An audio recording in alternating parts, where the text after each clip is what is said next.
बिस्मिल्लाहिर्रहमानिर्रहीम। सामिया खान लाउंज में खुशामदीद। आज बहुत एक अहम वीडियो है और यूँ समझ लीजिए कि आखिरी गीत सुनाने के लिए आए हैं, क्योंकि इसके बाद आप मुझे नहीं देखोगे पॉलिटिकल प्रेडिक्शंस करता हुआ। मेरा रब मुझे इस मौक़िफ़ पे कायम रखे, क्योंकि इसके बाद मैं नहीं चाहती पॉलिटिकल प्रेडिक्शंस देना। एक लंबा सफ़र रहा मेरा। 1999 से खुद शुरू हुआ और 2022 पे ये ख़ात्मा बिल खैर हुआ। तो मेरा ख़्याल है इसके साथ ही मुझे रिटायरमेंट ले लेनी चाहिए। बहुत लोग हैं माशाल्लाह इस फील्ड में जो कि अपने हिस्से का काम करते हैं और करते रहेंगे। मैं आपसे सुरखरू होके बाइज़्ज़त जो है ना, सुरखरू होके एक क्लीन चिट लेके अपने करियर की यहाँ से रुखसत लेना चाहती हूँ। क्योंकि जब मेरा तारुफ़ भी कराया जाता था, बहुत सारे एंकर्स मुझे याद है, अल्लाह उनको खुश रखे, कि जो मुझे इज़्ज़त भी देते थे कि सामिया जी का 99% पेश गोइयों का पूरी होने का रिकॉर्ड मौजूद है। बहुत सारे एंकर्स कहते थे कि आप रिस्क ले जाती हैं, तो मैं आगे से कहती थी जब आप हक़ के रास्ते पे होते हो तो फिर आप नहीं डरते हो बात करते हुए, क्योंकि मेरे पास कोई चिड़िया नहीं है, मेरे पास कोई मुखबरी नहीं है जिसकी बेस में मैं प्रेडिक्शंस बना रही हूँ। मैं दलील दे के बात कर सकती हूँ। अगर मैं दलील दे के बात कर सकती हूँ तो मैं इल्म की बात आप लोगों के साथ कर रही हूँ। तो ये मेरा उनको जवाब होता था। बहुत सारा अक्सर ही बड़े बड़े एंकर्स हमेशा बड़ा इज़्ज़त से तारुफ़ कराते थे, उनका बहुत शुक्रिया।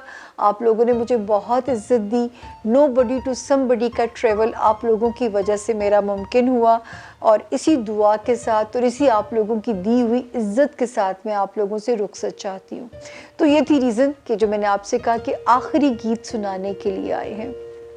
दूसरा, सबसे पहले जो है वो इल्म को डिफ़ाइन कर दूँ थोड़े से लफ्ज़ों में। इल्म की बात हम कर लें। बहुत सारे लोग पहली बार सुन रहे होते हैं। याद रखिए कि अगर मैं पेश गोई दे रही हूँ और अगर उसकी मेरे पास दलील मौजूद है कि वो पेश गोई मैं क्यों दे रही हूँ, तो मैं इल्म की बात कर रही हूँ। ये 2 + 2 4 का इल्म नहीं है। मैंने इसमें भी बहुत तनकीद सफ़र की है अपने ही बरादरी के लोगों से, अपने ही एस्ट्रोलॉजिस्ट साथियों से, कि ये तो 2 + 2 4 का इल्म है, शायद उन्हें आता हो, मुझे बाखुदा वो इल्म नहीं आता था। मैं कहती हूँ ये अंदाज़ों का इल्म है, इंसानी अंदाज़े हैं। जैसे रोड मैप आप लेते हो, आप घर से निकलते हो, गूगल पे डालते हो अपनी लोकेशन को, वो आपको गाइड करता है, यहाँ पे ट्रैफिक ब्लॉक है, यहाँ से डाइवर्जन ले लीजिए। जिस तरह आप महकमा मौसमियात से गाइडलाइन लेते हैं, कभी बारिश नहीं भी होती है। तो ये एक इल्म, इसको मैं हमेशा से कहती थी, ये एक रोड मैप की तरह है। 70 to 75% ये गाइडलाइन है, इससे ज़्यादा ये इल्म नहीं है। और मैंने हमेशा अपने बारे में एक लाइन बोली जो कि अखबारों में भी लगी, कि मैं आपकी किस्मत को बदल नहीं सकती, मैं आपको आपकी किस्मत के साथ डील करना सिखा सकती हूँ। क्योंकि बदलने की बात जहाँ पे आएगी मेरे प्यारे बहन भाइयों, वहाँ पे हम शिर्क के ज़ुमरे में चले जाएंगे। जादू टोना, तावीज़ धागा मना किया गया हमारे रिलीजन के अंदर। एक रहनुमाई की तरह इस इल्म की मदद लीजिए, इससे ज़्यादा इस इल्म की हैसियत बिल्कुल भी नहीं है। तो प्लीज़ ये तो मुझे अपनी एस्ट्रोलॉजी को डिफ़ाइन करना है। अगर मेरे पास दलील है अपनी बात की तो वो इल्म की बात है। इल्हाम होना, वही होना, ये रब के नेक बंदों के काम है, अल्लाह के वलियों की सिफ़त है, अल्लाह के पैगम्बरों को होते हैं। मुझ जैसे गुनहगारों को ना कश्फ मेरा है, मैं मोहताज हूँ आपका जायचा देखने की, वरना मेरे दिमाग पे पर्दा पड़ा हुआ है और मैं आपको बिल्कुल नहीं पढ़ सकती। उन्हीं पॉलिटिशियंस पे मेरी पेशगोइयाँ सच साबित हुई जिनकी असल तारीख़ पैदाइश मेरे पास मौजूद थी। तो ये है मेरे इल्म की एक मुख्तसर सी डेफिनेशन। अब हम चलते हैं अपने अगले राउंड की तरफ। तो जी, अब हम पहली पर्सनालिटी, क्योंकि वो मेरी पहली सियासी पेशगोई ही वहाँ से शुरू होती है। तो नवाज शरीफ साहब, 1999 का दौर, 2/3 मेजॉरिटी उनके पास। मेरे पास उस वक्त मुझसे अक्सर इंटरव्यूज़ में पूछा जाता है, तो अखबार के अंदर मेरी एक प्रेडिक्शन वहाँ पे छपी, इस्लामाबाद में तब मैं काम करती थी, और उस वक्त मैंने कहा था कि 11 अगस्त को एक ग्रहण लगेगा और उस ग्रहण लगने से पूरे कराची में अंधेरा हो गया था। कराची याद रखिएगा, ठीक है। और उस वक्त मैंने कहा ये नवाज शरीफ साहब की 2/3 की मेजॉरिटी को हिला के रख देगा, गवर्नमेंट को टॉपल ऑफ हो जाएगी गवर्नमेंट जो है। और आप यकीन कीजिए मैंने वो मंज़र कराची में ही देखा। अक्टूबर की बात थी, एयरपोर्ट पे रेंजर्स ही रेंजर्स थी। मैं इस्लामाबाद वापस आ रही थी और जो है वो हमारे जहाज़ के ऊपर मुशर्रफ साहब का जहाज़ फ्लाई कर रहा था जो लैंड नहीं कर पा रहा था। और थोड़ी ही देर के बाद जो है कराची में ही, याद रखिए, अंधेरा हुआ और कराची ही में हमने वो मंज़र भी देखा। हमें तो जहाज़ से उतार दिया गया। अगले दिन हम वापस मैं इस्लामाबाद आई और मुशर्रफ साहब ने टेक ओवर कर लिया। तो ये क्योंकि वहाँ से मेरा सियासी पेशगोइयों का करियर स्टार्ट होता है। अच्छा जी, फिर नवाज शरीफ साहब के मुतल्लिक जो है मुशर्रफ साहब का दौर था और मुझे बहुत सारी वो पेशगोई हैं जो बहुत हाईलाइटेड हुई। मुशर्रफ साहब का दौर था और मैंने एक प्रोग्राम होता था जियो का खबरनाक, बहुत फेमस था। मेरे साथ एक बहुत ही फेमस सा नाम था जो कि कह रहा था नवाज शरीफ ख़त्म, नवाज शरीफ का वजूद ही कोई नहीं। और मुझे आज भी याद है मैंने वहीं पे कहा कि नवाज शरीफ साहब 3rd टाइम वज़ीर आज़म फिर बनेंगे। और जो है उस वक्त तो लोगों ने हंसी में मेरी बात उड़ाई और उसके बाद आपने देखा कि नवाज शरीफ आए और 3rd टाइम भी वो वज़ीर आज़म बने। दूसरा, मैं इनके बारे में हमेशा कहती हूँ कि इनकी किस्मत बहुत अच्छी है कि जिला वतनी भी बादशाहों की तरह इनकी कट जाती है। पहले मदीना में कटी, फिर बाइज़्ज़त तरीके से लंदन में कटी और जो है ये इनकी खुशकिस्मती का सितारा, यहाँ पे मैं कह सकती हूँ कि खुशकिस्मती है। दूसरा, जो इन्होंने जब तीसरी बार ओथ लिया तो मैं repeatedly I was on television, तो मैं कहती थी ये नवाज शरीफ साहब का सख्त तरीन दौर इक़्तिदार होगा, कांटों का सफ़र होगा, ख़ारिजा पॉलिसी पे बहुत ज़्यादा काम करना पड़ेगा, हर फैसला बहुत सोच समझ के लेना पड़ेगा। पता चला जी इनका तो कोई फॉरेन मिनिस्टर ही नहीं है। और ख़ैर उसके बाद जो है वो दौर में उनको जो मुश्किलात आई, क्योंकि वो भी ज़िद्दी इंसान थे खान साहब की तरह। और फिर जब वो एक कोर्ट में केस गया, फिर हमें टीवी में अकाउंटेबल हो गए हम, तो उस वक्त मैंने कहा था कि ये डिसक्वालीफाई हो जाएंगे, नाअहल हो जाएंगे और ये -1 मेरे पास सबूत मौजूद हैं। प्रॉब्लम ये है कि हम यहाँ पे दूसरी चैनल्स की वीडियो को हम नहीं लगा सकते।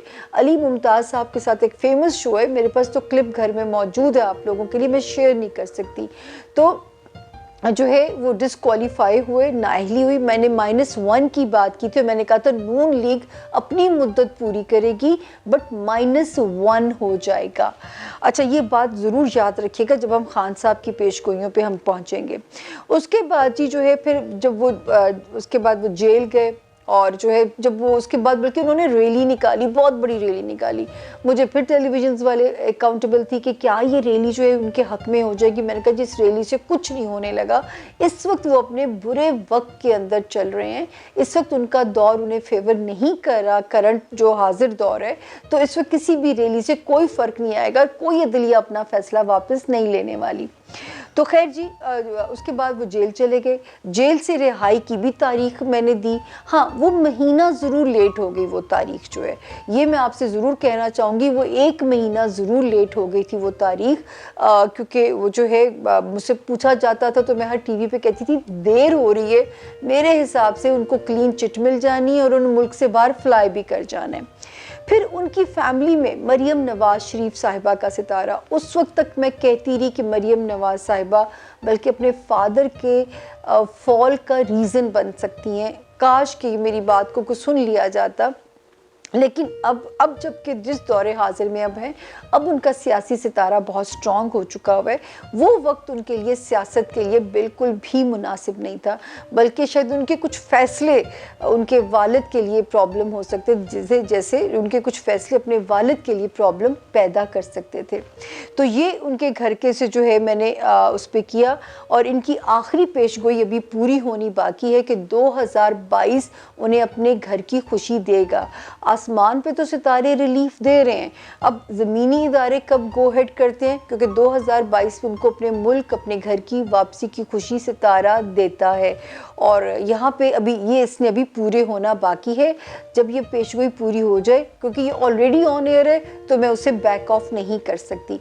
तो ये था जी, हमने एक पर्सनालिटी को जो कवर किया। अब हम चलते हैं अगले पर्सनालिटी जी। और मेरी जो अगली पर्सनालिटी, क्योंकि हम एक अभी शरीफ ख़ानदान को कवर कर रहे हैं तो अभी हम उन्हीं की जो है बात करेंगे।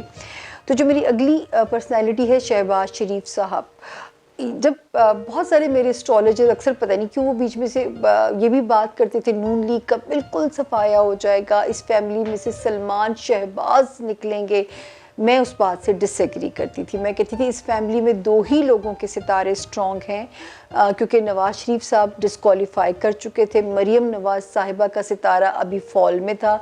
तो मैं कहती थी कि या शहबाज शरीफ साहब या हमज़ा शहबाज, इनका सियासी सितारा बहुत ज़्यादा स्ट्रॉन्ग है।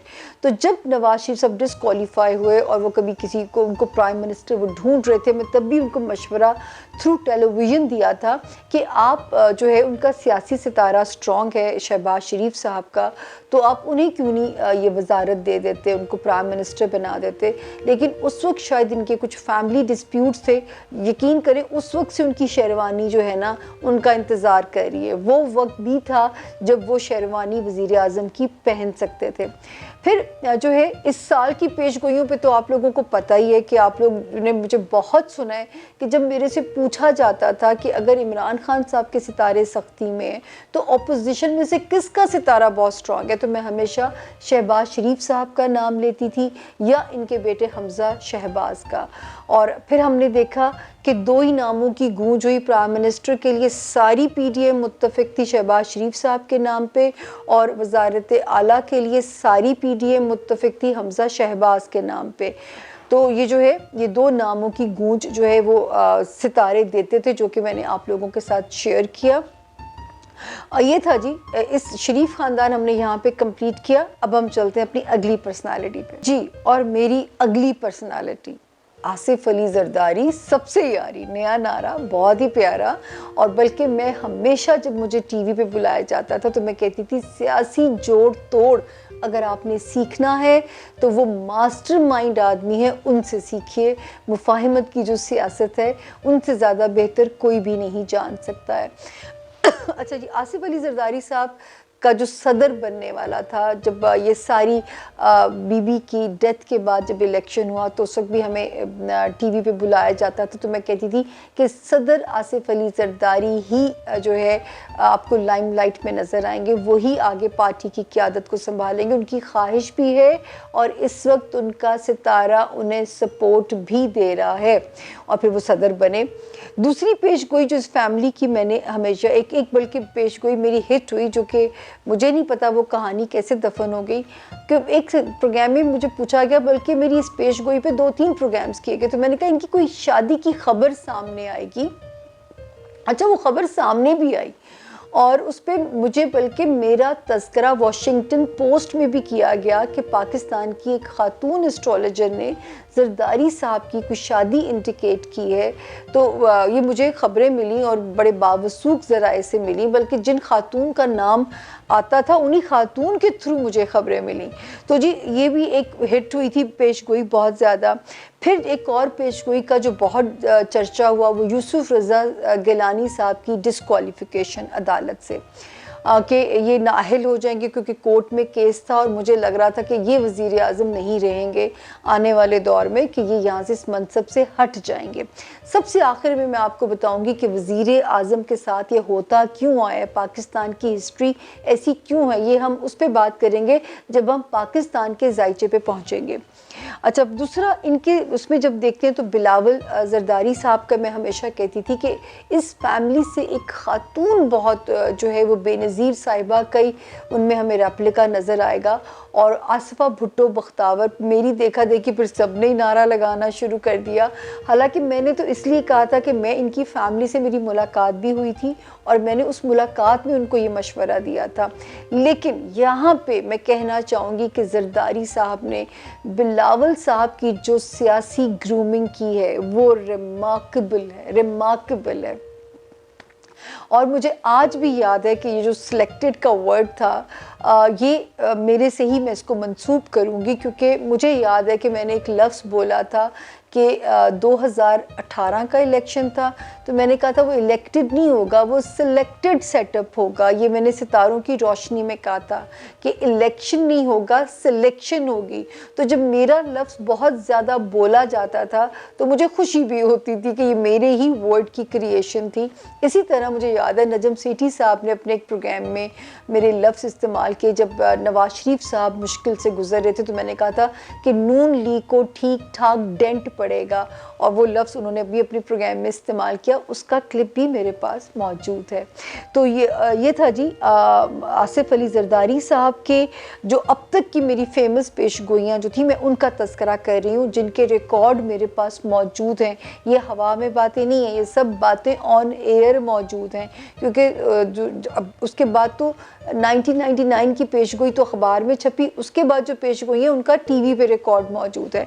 तो अब हम चलते हैं जी अपनी अगली पर्सनालिटी की तरफ। जी इसी 3 पर्सनालिटीज़ पे मैं थोड़ा सा एनालिसिस दूंगी। मुशर्रफ साहब जो थे उनके बारे में मैं कहती थी वो भी इंतहाई किस्मत वाले आदमी हैं कि अपने दौरे इक़्तिदार में वो 3 बार कातिलाना हमलों से बचे हैं। बड़ी बार मैंने गूंज सुनी कि जी उनको वापस लाया जाएगा, सज़ा मिलेगी, तब भी मैं प्रोग्राम्स में मेरा रब मेरी इज़्ज़त बचा के रखे कि मैं कहती थी कि इनका सितारा इतना स्ट्रॉन्ग है कि इनकी कोई सज़ा नहीं होगी, इनका केस बंद हो जाएगा। वो एक गूंज उठी एक ज़माने में और फिर वो बंद होगी फाइल्स के अंदर। अच्छा जी, मुशर्रफ साहब के ज़माने में जो एक और मेरी पेशगोई ने बहुत धूम डाली थी वो थी जस्टिस इफ्तिखार साहब की जो है बहाली।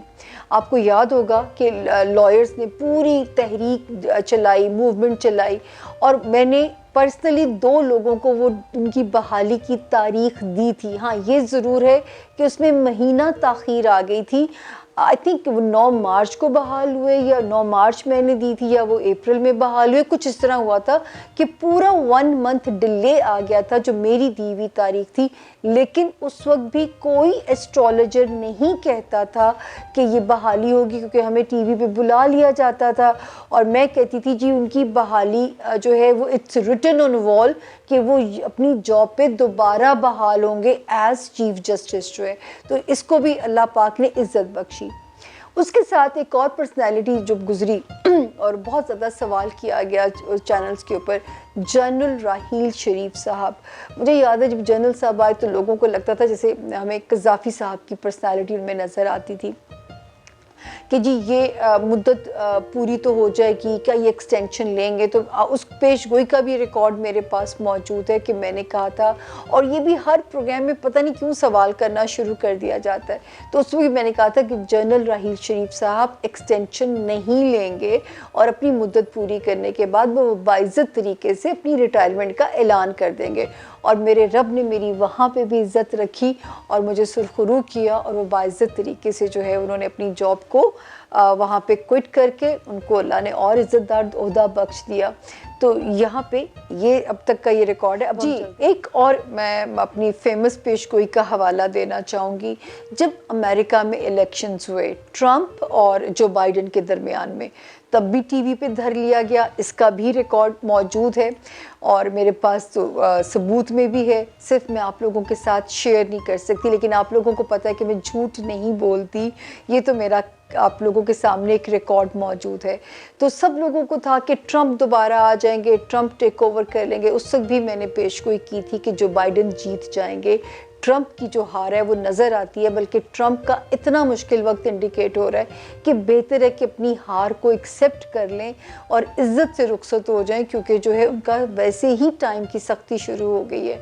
और जब हमने सुना कि जैसे ही बेचारे इलेक्शन हारे, उनकी बीवी भी छोड़ के उनको चली गई, तो जो बाइडन ने वो इलेक्शन जीता, ये भी अल्लाह ने मेरी पेशगोई की इज़्ज़त रखी। अब हम चलते हैं क्रिकेट के महाज की तरफ। जी अब हम बात करेंगे क्रिकेट की, क्योंकि उसके से रिलेटेड भी कुछ बड़ी धमाकेदार पेशगोइयाँ की थी।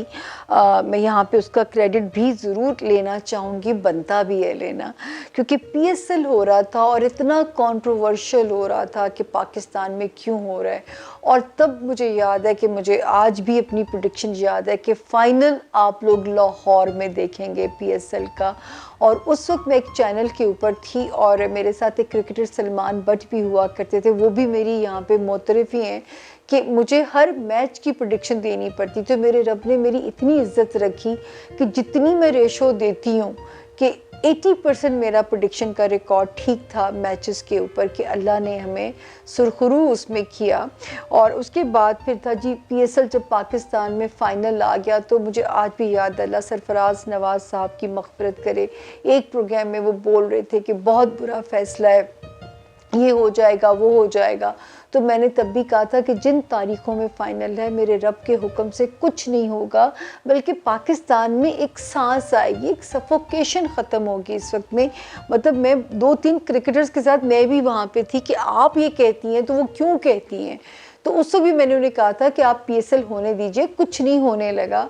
और वो पीएसएल बड़े माशाल्लाह, और मुझे उसमें मैंने पेशावर ज़ल्मी के जीतने की मुझे याद यही आता है, क्योंकि वो जीता कौन था मुझे भूल गया हुआ है, लेकिन आखिरी जिसकी मैंने प्रेडिक्शन की थी कि पीएसएल की ट्रॉफ़ी ये लेके जाएंगे, तो वो ट्रॉफ़ी उन्हीं के हाथ भी गई। और मुझे याद है कि मैं ज़िंदगी का पहला और आखिरी मैच देखने स्टेडियम में भी गई, और मुझे इतना अच्छा लगा, एक फ़ौजी भाई मेरे लिए इतना सारा खाना वहाँ मुझे स्टेडियम में पहचान के मुझे दे के गए, और मुझे बहुत प्यारा लगा। मैं बाकायदा जो बस में लोग थे वो भी मेरे से पूछे, मैडम क्या होगा, तो मैंने कहा भी ज़ल्मी जीतेगा। मुझे ये याद आता है कि वो वाला जो पहला पीएसएल फाइनल लाहौर में हुआ था, वो पेशावर ज़ल्मी ने विन किया था, जो मुझे याद आ रहा है। मैं गलत भी हो सकती, मेरी मेमोरी खासी कमज़ोर है। दूसरा, फिर बहुत सारे ऐसे मैचेस की प्रेडिक्शन मेरे रब ने मेरी इज़्ज़त रखी। एक आपको मैच वो याद होगा, सरफराज जब थे कैप्टन और एक इंडिया के साथ मैच था, और उस वक्त हम दुनिया टीवी के ऊपर ऑन एयर थे और टाकरा प्रोग्राम था इंडियंस के साथ। तो मैंने उस वक्त बड़े कॉन्फिडेंस से कहा था कि मैच के विनर ही हम लोग हैं, और अल्लाह ने हमें वो मैच उस वक्त जितवाया भी जो है। उसके बाद जब सरफराज नवाज़ साहब की रिटायरमेंट का, पहले मैं कहती थी सरफराज साहब के सितारे वो बहुत पीक पे हैं, इनको भी एज कैप्टन रखिए, इनकी कैप्टेंसी में इनके जो टीम है वो तरक्की करेगी और अच्छी विनिंग्स पे रहेगी। उसके बाद फिर उनकी रिटायरमेंट का भी मेरे से ही मशवरा किया गया, क्योंकि अक्सर मैचेस जैसे याहिया हुसैनी जो प्रोग्राम करते हैं वो मुझे ही उसमें हमेशा ऑन बोर्ड लेते हैं पेशगोइयों के लिए। तो मैंने कहा था अब सरफराज साहब को रिटायर हो जाना चाहिए, और अब मेरा सितारा बाबर आजम के हक़ में वोट देता है कि अब बाबर आजम को कैप्टन होना चाहिए, क्योंकि बाबर आजम के जो सितारे हैं उनकी कैप्टन, क्योंकि कैप्टन की जो लक है वो टीम को बहुत सपोर्ट दे रही होती है। तो बाबर आजम के लिए भी मुझसे जब सितारों में पूछा गया, सितारों की रोशनी में, तो मैंने बाबर आजम साहब का नाम ही तजवीज़ किया कि अगला कैप्टन जो है वो इनको होना चाहिए। अब इनकी कैप्टनसी के अंदर जो है वो टीम अच्छे कमालात दिखाएगी। तो ये था जी छोटा सा जो क्रिकेट में जो पेश गोइयाँ पूरी हुई। बहुत सारा रिकॉर्ड है क्रिकेट के ऊपर जो कि मैं यहाँ पे यूँ शेयर नहीं कर सकती, लेकिन ये मैं कहूँगी कि जब मैचेस की होती थी तो मैं 80% का अपने ज़िम्मे लूँगी कि अल्लाह ने न्यो के ऊपर हमने पूरा 30 डेज़ प्रोग्राम किया था, और सलमान बट साहब मेरे साथ थे उसमें एज एंकर, और उसमें अल्लाह ने मेरा इतना रिकॉर्ड बनाया था। तो ये थी जी क्रिकेट। अब हम चलते हैं जो हमारी हीरो पर्सनालिटी क्रिकेटर के ऊपर, तो चलते हैं अगली पर्सनालिटी की तरफ जी। और क्रिकेट के बाद क्रिकेटर का जिक्र कैसे ना हो, ये कैसे हो सकता है। एक ऐसा क्रिकेटर जिसका इतना कैरिज्मा बना, आप के लोगों ने उसको, मैं कहती हूँ कि प्रस्तिश की हद तक प्यार किया उस इंसान के साथ, और वो एज पर्सन तो मैं कभी खैर मिली नहीं उनसे, लेकिन मुझे तो उनका एनालिसिस सितारों की रोशनी में देना होता है।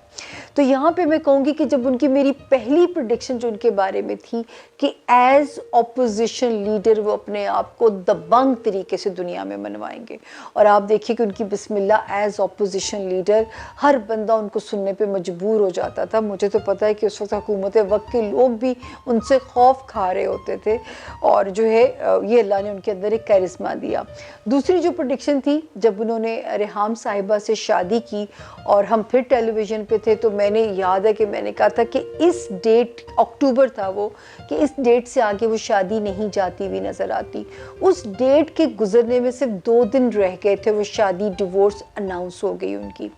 तो बड़ा डंका बजा, ठक ठक ठक, लोग ख़बरें में ब्रेकिंग न्यूज़ चली कि एक औरत जिसने अपनी 8 माह पहले ही बता दिया था कि शादी नहीं चलेगी, और अल्लाह ने उसमें से भी, हालांकि थी तो किसी की तलाक, लेकिन अल्लाह ने मुझे तो इज़्ज़त बख्शी कि मैंने जो डेट दी उनके लिए हैरानी की बात थी कि इसमें सिर्फ 2 दिन रह गए थे गुजरने में, कि मैंने कहा था इस डेट से आगे शादी नहीं चल सकती, ये नहीं चलेगी, और 2 दिन रह गए, वो शादी डिवोर्स पे एंड हो गई। फिर जब आता है आगे के लोगों ने कहा कि जी अब तो ये शादी उनकी साख डैमेज कर देगी, रेहाम साहिबा वो हो जाएगा, वो उनकी साख ख़राब कर देगी। तो मैंने कहा था इस वक्त खान साहब का टाइम इतना भरपूर है कि इस वक्त कोई भी चीज़ अगर उठ के आ जाए उनकी साख को डैमेज नहीं करेगी और उनकी ये परवाज़ जारी रहेगी जो है। फिर जो अगली मुझे बुलाया गया जब शादी का डंका बजा कि जी थर्ड वाली का, तो मैंने कहा जी उनकी तीसरी शादी पत्थर पे लकीर है। हमारे साथ बहुत सारे एस्ट्रोलॉजर जो कहते थे कि वो शादी नहीं करेंगे जब तक वो वज़ीर आज़म नहीं बनेंगे, पहले वो शेरवानी पहनेंगे। मैंने कहा जी शादी पहले होगी फिर उनको अगला मनसब मिलेगा, शादी उनकी पहले होगी।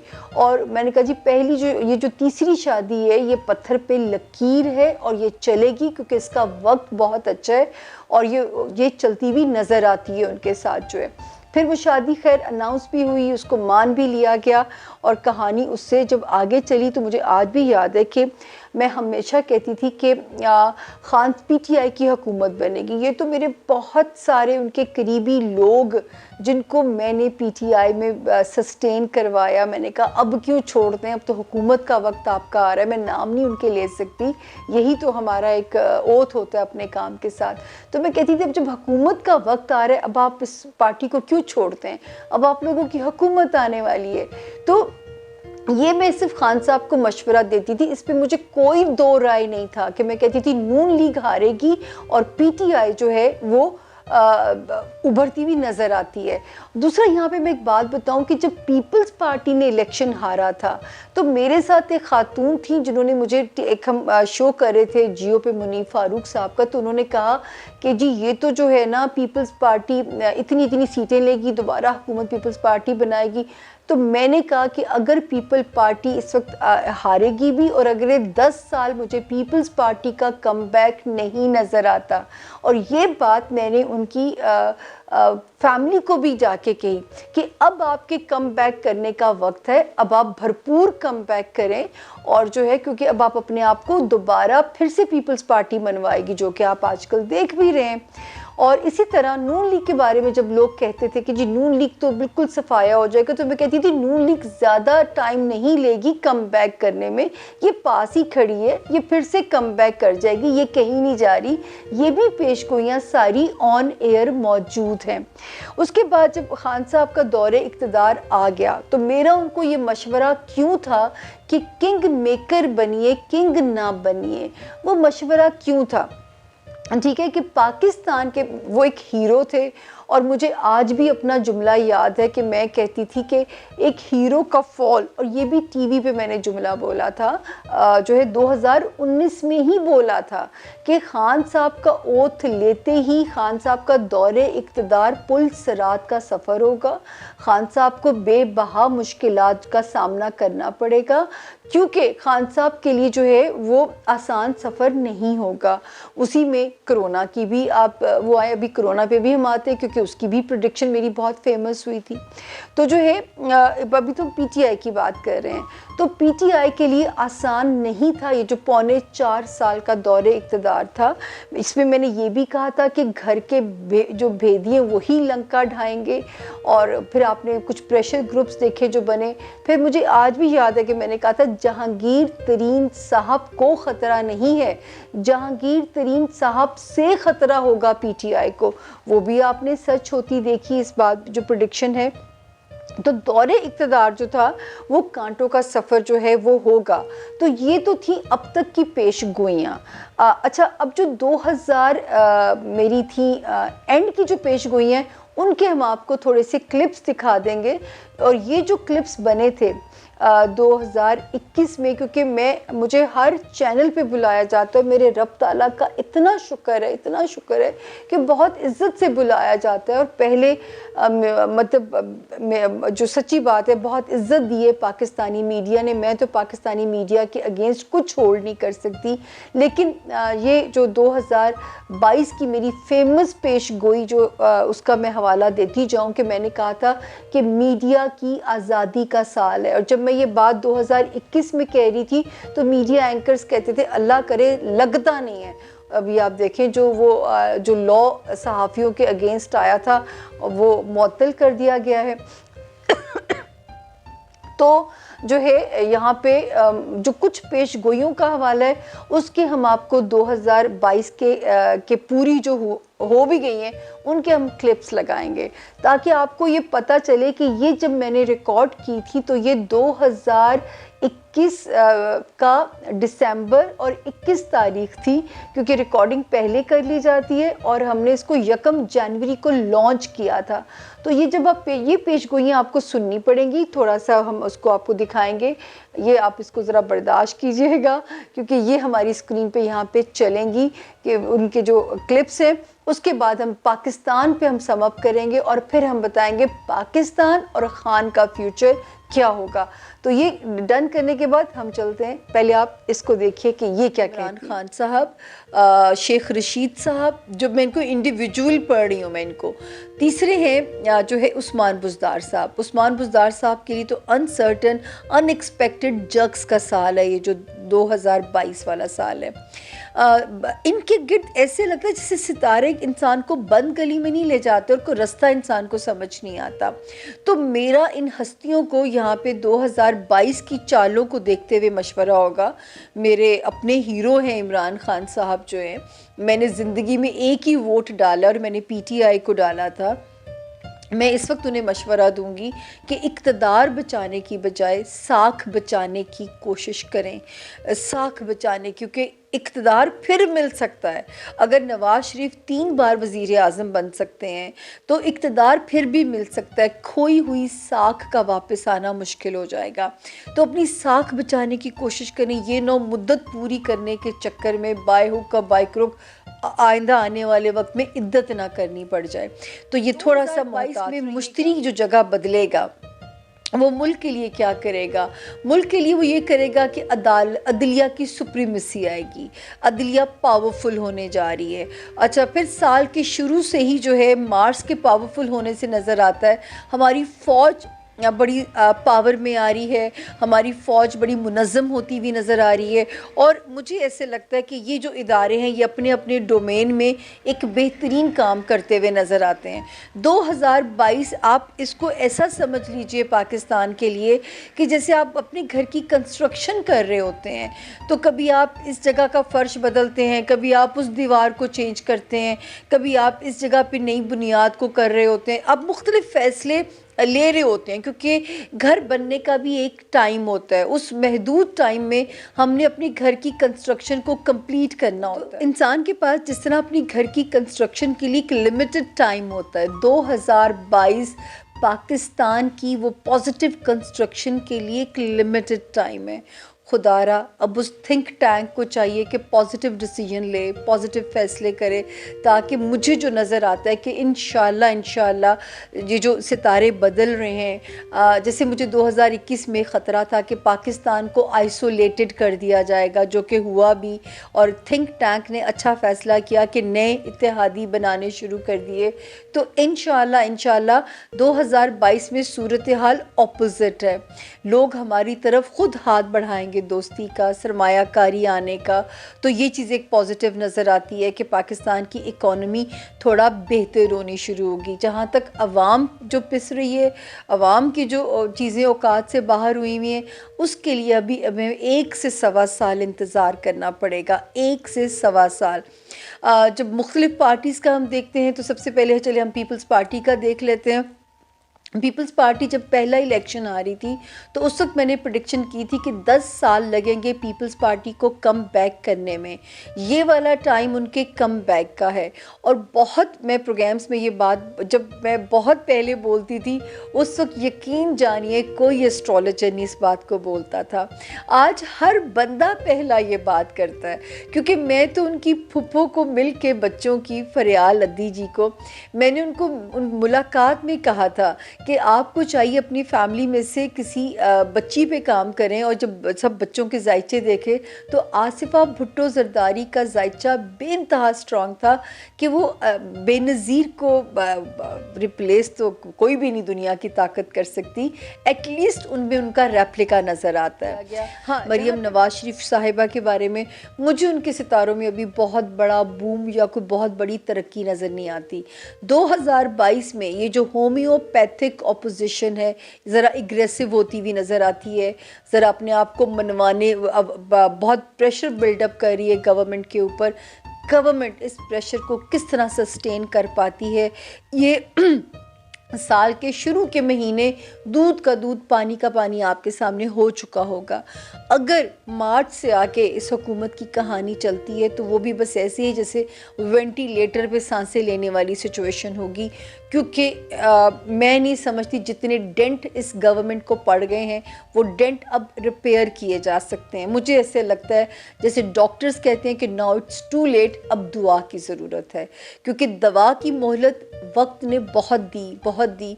अल्लाह करे अभी भी मोजज़ा हो सकता है, इस मुल्क में मोजज़े मुमकिन हैं। इस प्यारे से मुल्क के बारे में मैं एक चीज़ बोलती होती हूँ, everything is fair in love and war and in Pakistan. तो अल्लाह करे अभी भी कोई मोजज़ा हो जाए। आपने देखा है पाकिस्तानी टीम किसी वक्त भी मैदान बदर का नक्शा दिखा देती है हमें, और किसी वक्त जीता हुआ मैच अगलों की गोद में डाल के आ जाती है। तो इस मुल्क में बहुत सारे मोजज़े एक्सपेक्टेड हैं और होते भी रहे हैं, क्योंकि ये मुल्क बना भी अल्लाह के नाम पे है, इसका नंबर भी 7 है, मोजज़े की तरह बना है, मोजज़े की तरह चला है और इंशाल्लाह चलता रहेगा। याद रखिए कि जैसे मैंने कहा था ना कि 2020 से एंड ऑफ वर्ल्ड का सफ़र शुरू है। इस वक्त ग़ज़वा हिंद की तैयारी भी इसी वक्त में शुरू हो जाएगी, जिसकी वजह से मुसलमान ममालिक में इत्तेहाद होना शुरू हो जाएगा। उसकी वजह से पाकिस्तान की अहमियत को बहुत ज़्यादा तस्लीम किया जाएगा। अब वो जोग्राफियाई अहमियत है या हमारी बहादुर फ़ौज की वजह से ये अहमियत होगी, ये मुझे नहीं पता, लेकिन पाकिस्तान बहुत अहमियत का हामिल हो जाएगा, क्योंकि यहीं से वहीं की तैयारी होती है। और अभी आपके पास टाइम है, जो दिन मिलता है उसको सुकून से ज़िंदा रहिए, गुजारिए। जो लोग लैंड का कंस्ट्रक्शन का काम करते हैं उनके लिए अच्छी ख़बरें हैं। जो लोग फ़िल्म इंडस्ट्री में हैं, अभी आपको एक और बात बता दूँ, अब एक और लाइन हो गई कि ये वाला साल 2022 रैपिड चेंजेस का साल है। वो जैसे फ़िल्म को हम फास्ट फॉरवर्ड करके देखते हैं, इस तरह का साल है 2022 जो है जी। तो आपने सुनी कि 2022 के बारे में जो कहा, और अब हम आते हैं पाकिस्तान के जायचे के ऊपर। मुल्क सलामत है तो हम सलामत हैं। याद रखें पाकिस्तान का नंबर 7 है। मोजज़े की तरह बना है ये मुल्क, मोजज़े की तरह चला है ये मुल्क और इंशाल्लाह चलेगा। वो लोग जो ये सपना देख रहे थे कि 2025 में पाकिस्तान दुनिया के नक्शे में नहीं होगा, मेरा रब, मेरा ख्याल है इसी साल से वो इंडिकेशन स्टार्ट हो जाएंगे, जब आपको नज़र आना शुरू हो जाएगा कि मुल्क सही पटरी की तरफ सफ़र इसका शुरू हो चुका हुआ है। बहुत सारी ऐसी प्रेडिक्शंस हैं जिनका मुझे याद भी नहीं है। ये तो वो है जो मैंने मोटी मोटी आप लोगों के लिए निकाली हैं, क्योंकि मैंने फिर वही कहूँगी कि आखिरी गीत सुनाने के लिए आए हैं। याद रखें जब पाकिस्तान के जायचे को पढ़ते हैं तो पाकिस्तान गरीब मुल्क कहीं से भी नहीं है। हम मादनी ज़खायर से माला माल हैं। हमें सिर्फ एक ईमानदार लीडर चाहिए, और यही झलक हमें खान साहब में नज़र आई। ईमानदार लीडर चाहिए जो हमें सही पटरी पे चढ़ा दे। आई डोंट नो, पता नहीं क्या बदकिस्मती है इस मुल्क की। जो दौरे इक़्तिदार में आता है, जो पावर में आता है, वो सिर्फ कुर्सी से प्यार करना शुरू हो जाता है। मुल्क लगता है जैसे एक सेकंड प्रायोरिटी बन जाता है आप लोगों के लिए। ये एक अलमिया इस मुल्क के साथ ज़रूर है। अब मैं जो पाकिस्तान के थिंक टैंक है, मैं एक ही बात कहना चाहूँगी, ये हमारे पास एक आखिरी चांस है, लम्हा फ़िक्रिया है मुल्क के लिए, क्योंकि 11 मई 2022 से लेके 2023 ख़त्म होने तक अब अगर हमने पुरानी रविश जारी रखी, खलफशार की सियासत जारी रखी, इंतकाम की सियासत जारी रखी, तो फिर मेरा मुल्क, मैं उसके बारे में कोई ऐसा लफ्ज़ नहीं निकालना चाहती, क्योंकि हमारा तो जीना मरना इसी मुल्क के अंदर है। लेकिन बात याद रखिए, ये आखिरी वार्निंग है। मुझे बहुत दुख हुआ जब मैंने सुना कि लोग ग्रीन पासपोर्ट जला रहे हैं रिवेंजियस होके अपने कायद के सदमे में। फॉर गॉड सेक, जिस दिन हम शख्सियत परस्ती छोड़ देंगे और मुल्क से प्यार करना शुरू कर देंगे, तो मैंने लिखा कि यार अमेरिका से नफ़रत आपको हो रही है तो ग्रीन कार्ड जलाएं, ग्रीन पासपोर्ट का क्या कसूर है बेचारे का।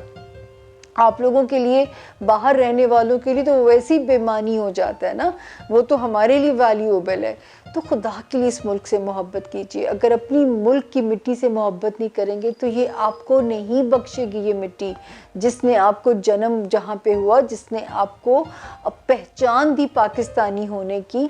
चाहे पहचान, जैसे पहचान अगर माँ बाप देते हैं तो उनकी इज़्ज़त भी हम पे इतनी ही फ़र्ज़ है जितनी उस मुल्क की जो हमें शहरियत दे रहा है, जो हमें पहचान दे रहा है हमारे पाकिस्तानी होने की। तो ये वो टाइम है। और मेरी एक पेशगोई जो अभी भी रास्ते में कहीं है कि मुझे ऐसे लगता है जैसे इस मुल्क में निज़ाम को बदल दिया जाए, इस मुल्क में शायद पार्लिमानी निज़ाम की जगह कोई और निज़ाम ले आया जाए, कोई ऐसा सेटअप बना दिया जाए। ये मैं आप लोगों से कहना चाहूँगी कि वो जो कुछ भी होगा उसमें मुल्क की बेहतरी होगी। तो ये एक आखिरी वार्निंग है हमारे पास। पाकिस्तान अल्हम्दुलिल्लाह, पाकिस्तान का 5वां घर इतना स्ट्रॉन्ग है। पाकिस्तान का कल्चर, इसको रिवाइव किया जाए, पाकिस्तान के कल्चर को। एक ज़माने में मुझे याद है फिल्म इंडस्ट्री बिल्कुल बैठ गई थी, उस वक्त मैंने कहा इसका रिवाइवल होगा और उस वक्त रिवाइवल हुआ भी। लेकिन फिर इस मुल्क की बदकिस्मती कि ये फिर हम बैकफुट पे चले जाते हैं। एक और मेरी पेशगोई जो बहुत हिट हुई थी, 2019 के दिसंबर का महीना था और मैंने तब ये कहा था कि आसमान पे कैसा नक्शा बना हुआ है, जो कि 2020 जब मेरे आसपास के सब लोगों को नज़र आता था कि रोशन पाकिस्तान होगा, रिकॉर्ड तरक्की करेंगे, वो पीटीआई का मंशूर लगता है पढ़ रहे होते थे। और मुझे याद है कि मैं कहती थी मुझे वॉर जोन नज़र आता है, मुझे एक जंग की सी कैफियत नज़र आती है, मुझे अंधेरे नज़र आते हैं और रब से दुआ करें कि मुल्क सलामत रहे, मुल्क बचने के काबिल हो जाए।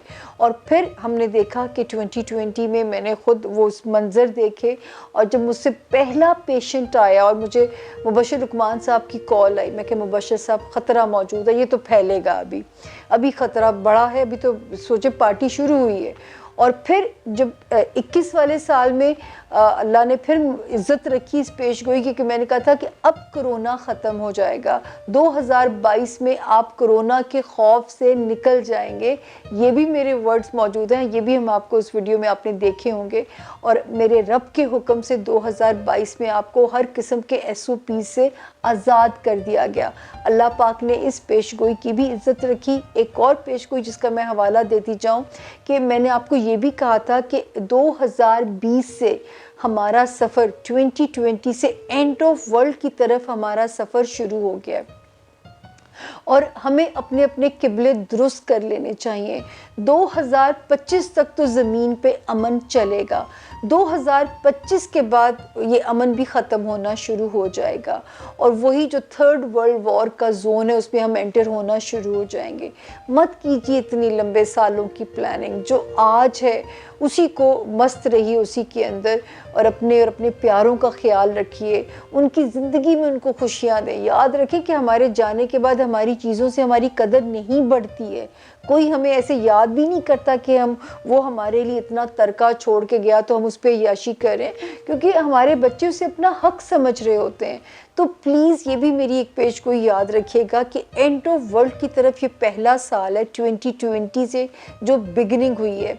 अभी 25 तक तो अमन की इंडिकेशन है, 25 के बाद ये इंडिकेशन ख़त्म हो जाएगी, क्योंकि मैंने तो ऐलान कर दिया ना रिटायरमेंट का।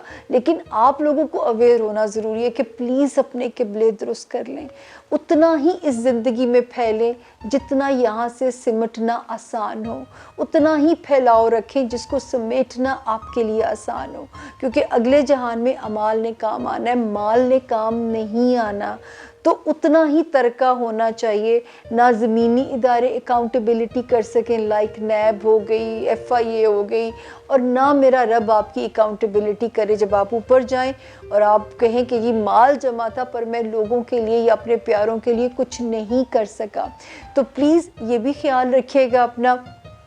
पाकिस्तान के लिए लम्हा फ़िक्रिया ज़रूर है और खान साहब के लिए आप लोगों को, मुझे पता है कि खान साहब से भी बहुत प्यार है। तो यहाँ पाकिस्तान में 4 से 5 लोग हैं जिनके सियासी सितारे बहुत स्ट्रॉन्ग हैं, जिनमें शहबाज शरीफ साहब हैं, जिनमें शेख रशीद साहब भी हैं। देखिए घूम फिर के उनको भी दोबारा मिनिस्ट्री अल्लाह ने रेलवे की ही दी जाके, और हर किसी न किसी, सिर्फ थोड़ा सा एक दौर था जिसमें वो आइसोलेटेड हुए, और उसके बाद फिर से रब ताला ने, और उससे भी मेरी प्रेडिक्शन उनके साथ मैंने उनके लिए की थी कि ये दोबारा से कम बैक करेंगे, और उनका कम बैक पीटीआई के दौर में हुआ भी, वजारत भी उनको मिली। और जो है यही चीज़ जो है अभी आपको 2021 की ख़बरों में हम सुनवाएंगे कि अब जो उनके लिए ताज़ी मेरी प्रेडिक्शन थी वो आपने सुन ली है, और उनमें से खान साहब भी मौजूद हैं। तो ये आपको लाइमलाइट में नज़र आते रहेंगे। मतलब याद रखिए कि चेहरे बदलते रहते हैं, बदलते रहेंगे। कुर्सी जो है वो आनी जानी है, वो कभी आज इनके पास होगी, जैसे म्यूज़िकल चेयर होते कल उनके पास होगी, लेकिन खान साहब का सियासी सितारा भी उतना ही स्ट्रॉन्ग है। तो जो उनके चाहने वाले हैं बिल्कुल मायूस ना हो। ऐसा नहीं है कि वो कहीं सियासत से आउट होने जा रहे हैं, ऐसा बिल्कुल नहीं है। तो आप लोग सिर्फ दुआओं में मुल्क की सलामती को मांगिए। मैं नहीं कहती कायद परस्ती, शख्सियत परस्ती छोड़ दें।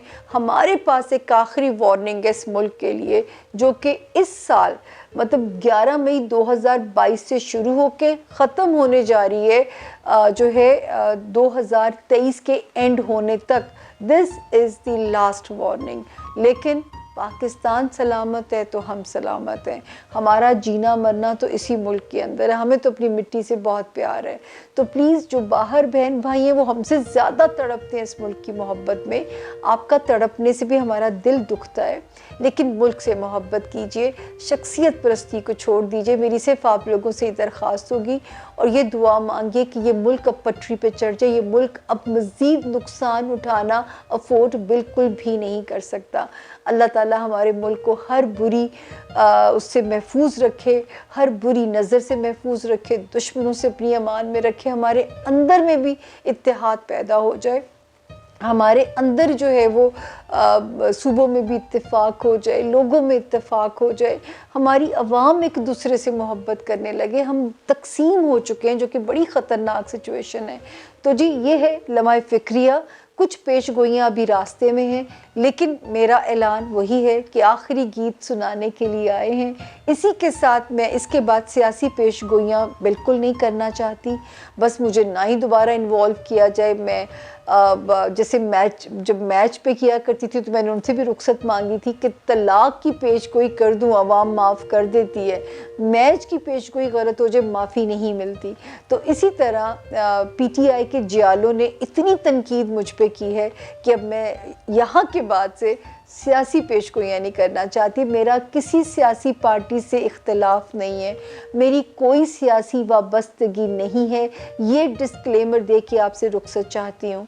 मेरा कोई कायद नहीं है, मेरे लिए मेरा मुल्क इम्पॉर्टेंट है।